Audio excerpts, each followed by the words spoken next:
Hello everyone, তোমরা সকলে কেমন আছো? আমি তো বেশ ভালো আছি, আশা করছি তোমরা সকলেও খুব ভালো আছো।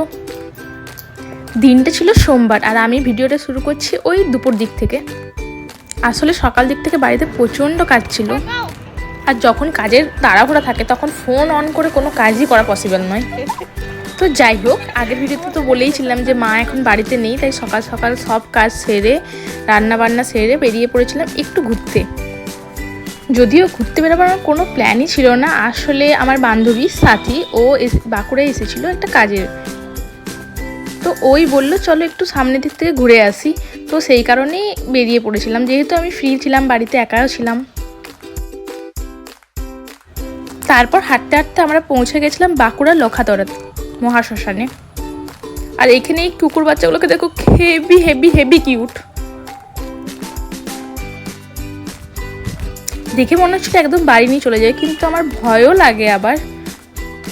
তারপর চারদিকটা ঘুরে দেখছিলাম। আসলে অনেক দিন পর এই মহাশ্মশানে আসা হলো। আগে মোটামুটি প্রতিদিনই মর্নিং ওয়াক করতে যেতাম, তখন এই শ্মশানে প্রণাম করেই যেতাম, বাট অনেক দিন পর এসে খুবই ভালো লাগলো।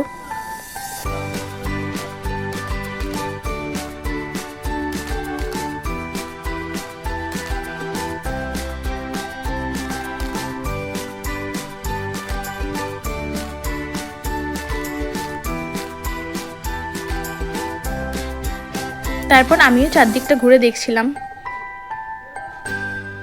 আর ভিডিওর জন্য একটু ক্যাতও মারছিলাম।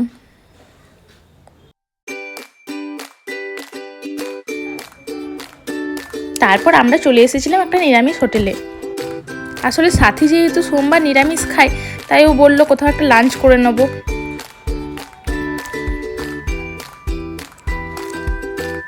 আর এখানে এনাকে দেখো, ইনি সব সময় ফোনে ব্যস্ত। তারপর ওর লাঞ্চ চলে এসেছিল। তারপর আমরা চলে এসেছিলাম ওর কাজের জায়গায়, একটা ইলেকট্রনিক্স দোকানে। ও ওর নিজের মতো কাজ সারছিল, আর আমি চারদিকটা ঘুরে ঘুরে দেখছিলাম। সেখান থেকে কাজ সেরে ও চলে গেছিলো ওর বাড়ি দুর্গাপুরে, আর আমিও চলে এসেছিলাম বাড়ি। তারপর একটু রেস্ট নিয়ে উঠে পর চা খাচ্ছিলাম। আর চা খেতে খেতে ভাবছিলাম যে আমার এই যে মুখের বদন হয়েছে, এটা কি করা যায়। তারপর ওই একটু স্কিন কেয়ার করছিলাম বাড়িতেই। আসলে কি বলতো, বিয়ের পর ওই একটা বছর আমাদের যেহেতু বাড়ি তৈরি হচ্ছিলো, তো সেই জন্য বাইরে প্রচণ্ড খাওয়া হয়েছিল। তো সেই কারণে ফেস স্কিন সব কিছুর অবস্থা একদমই খারাপ। আর জানো তো, আগে আমি একটা প্রাইভেট কোম্পানিতে জব করতাম, তার জন্য কি হতো, ঘর থেকে বেরোনো হতো, তাই স্কিন কেয়ার বা নিজেকে টিপটপ রাখার ব্যাপারটা ছিল। কিন্তু এখন এমন হয়েছে যে সারাদিন বাড়িতেই থাকা হয়, তো মনে হয় না যে উঠে কিছু করি। মনে হয় অগাধ টাইম আছে আমার, তো অন্য দিন করবো, আজ নয় কাল, এইভাবে ল্যাদ দেখেই আমি জীবনটা চালিয়েছি। তো যাই হোক, ভাবলাম চুলে একটু তেলও নেওয়া যাক, তো সেই জন্য চুলে একটু তেলও নিয়ে নিয়েছিলাম। অন্যদিন এইসব কাজ রাতের ডিনারের পরেই করা হয়, তো আজকে হঠাৎ ভাবলাম ডিনারের পর অনেক সময় ল্যাদ লাগে, মনে হয় যে এবার শুয়ে পড়ি, তো ভাবলাম যে আগেই করে নিই। তো আমার সব স্কিন কেয়ার হেয়ার কেয়ার সব রেডি।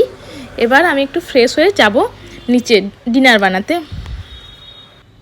তো এই ভিডিওটা এই পর্যন্ত, দেখা হবে নেক্সট কোনো ভিডিওতে। এই ভিডিওটা যদি ভালো লাগে তাহলে একটা লাইক করে দিও।